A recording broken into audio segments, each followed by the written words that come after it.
The gentleman here to my right is Boris Dittrich.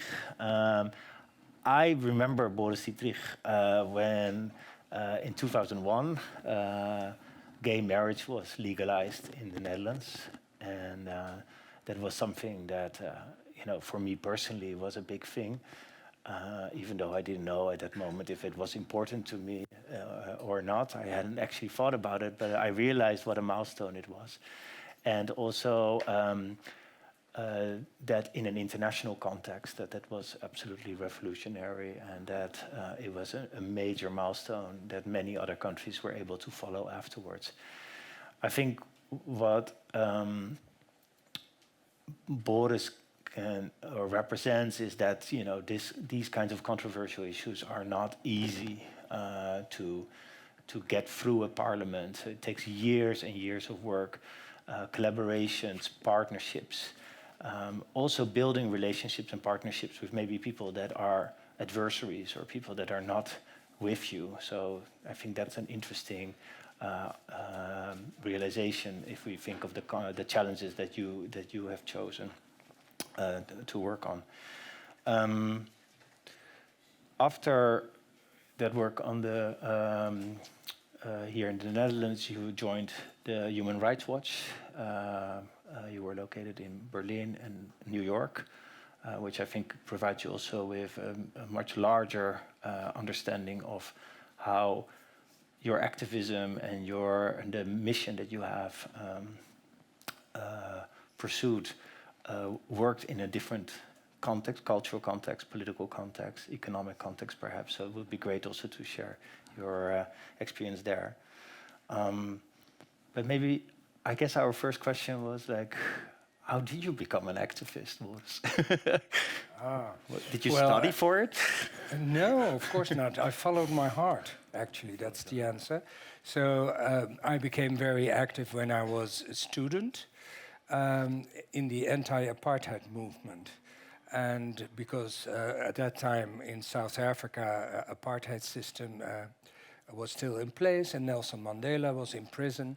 And because I was a lawyer, and at the time when I became active, I became a lawyer in Amsterdam, the anti-apartheid movement asked me to go to South Africa and to work in the office of the lawyer of Nelson Mandela. So that's what I did in Johannesburg. And there I saw in my face how awful it is if people are being discriminated, in this case based on their skin color and their race and also their social background.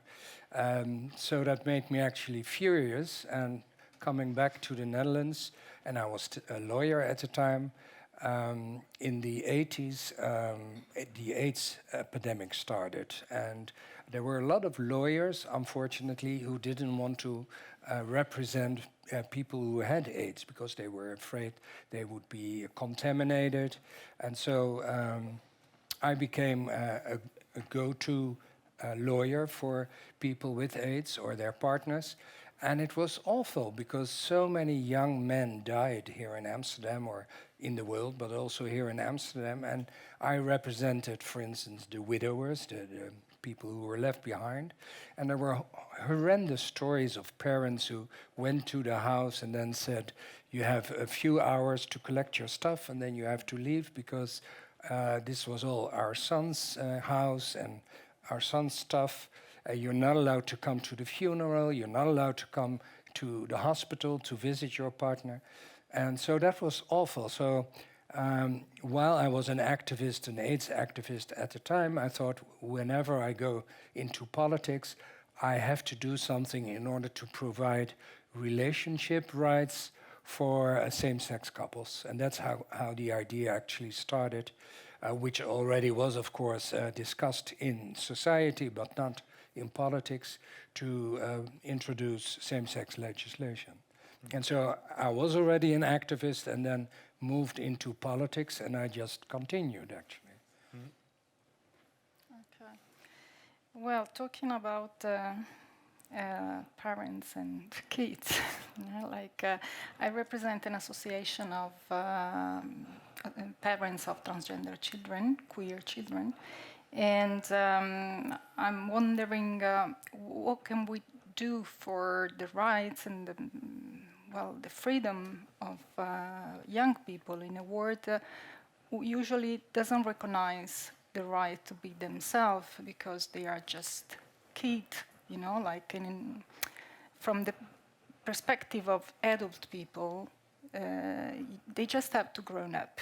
They don't deserve any rights right now. We have to wait. So what kind of work can we possibly do for improve their rights and their freedom to express themselves, basically? Well, I think that's a very important issue you are touching upon, because unfortunately we see a trend not only in the Netherlands but worldwide, especially in the Western world, to go against transgender rights. That has to do with the United States, for instance.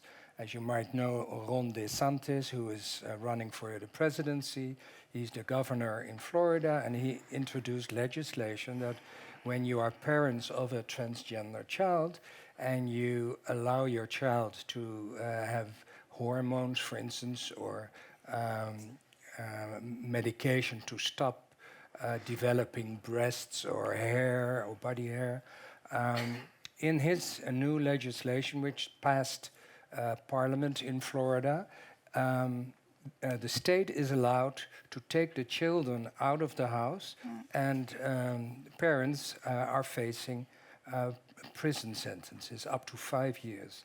And the children will be taken out of the house and put into custody homes, which is, of course, the most ridiculous thing you can think of when you talk about what is the best interest of a child, because when the parents are supporting their transgender child, that is something very important usually, or sometimes I should say. It's the other way around, that parents don't know how to deal with their trans kid, and that causes a lot of problems. But what I wanted to say is that what started in the US is coming this way. We had an introduced legislation in our country, transgender legislation, where a transgender person could ask for an administrative change of gender based on self-identification, like what is arranged in many other countries. But there was a majority in favor of this legislation, but due to American influence and religious influence from groups from the US who came here, many members of parliament started to hesitate or even withdrew their signature under the legislation. And so now it's been put on a hold, this legislation, because if we would put it on a vote, there would be a majority against it, which is really unheard of in our country. But yeah, that's the situation. And you asked, so what can we do in order to improve those rights?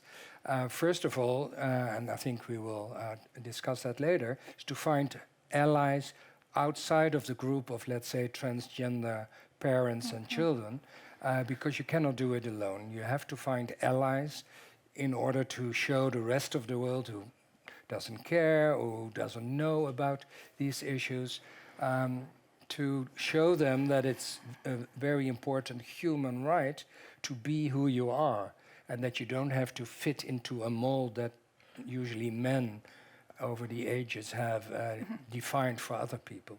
And so finding allies and developing strategies how to persuade the general public to support you, that is the question. Thank you. Which is very difficult. Yeah. And you started your life working on basically on in the period that there were no rights, right? I mean, nothing was recognized. You said even relationships in the most horrific context of death were not understood or not recognized, and nobody was protected in that. And now you're dealing, I mean, you're mentioning another challenge, funding of groups from outside societies where these debates are taking place. Is it in the whole work spectrum that you've worked with, what was the most challenging for you personally issue to work on? What was? Well, going back to my work as a member of parliament, Yeah. as a House of Representatives, when I was the first openly gay member of parliament who dealt with family right, with those kind of issues. And so when I proposed marriage equality, after spoken to many people in society, of course, the Dutch LGBT organization, COC, was very much against it.